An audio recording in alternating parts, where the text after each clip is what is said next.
All right, welcome back to her channel, the best channel. So let's get into the channel. We are at Lolo's Chicken and Waffles. Welcome back to episode 25 of her black owned series, where I'm going around and trying out all black owned spots. Y'all know I'm out every weekend, so why not go to the black owned stores?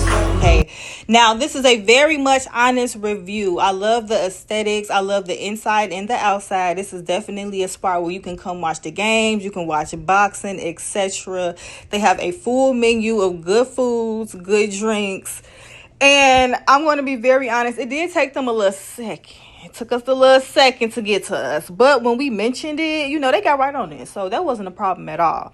Now, you see the size of the margarita. I was definitely disappointed, but I spoke too soon because, please, they was not stingy on the liquor. Okay, that was enough. That was enough. I spoke too soon.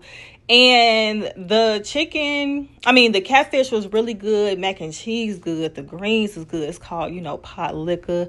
Cornbread. I like to smother a whole bunch of butter on there. They really just put it in the middle, but me, I had to do all that.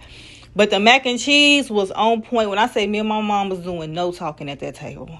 It was no words to be said. She got the egg rolls, the mac and cheese, and the sweet potatoes, and she said everything was really good. So 10 out of 10 on the food. I definitely enjoyed it. Like I said, the time we got there, we kind of sat for a little second. That's the only thing that I can mention that was something they can just work on. But me, I had to put the hot sauce on the catfish. I had to put it in the tartar sauce, Oh my gosh, it was so good. I will definitely be coming back here, especially when there's like a game or a boxing match or something like that. That seems like a really good spot. They do have things on the table that will fly away the flies, so you don't have to worry about that there.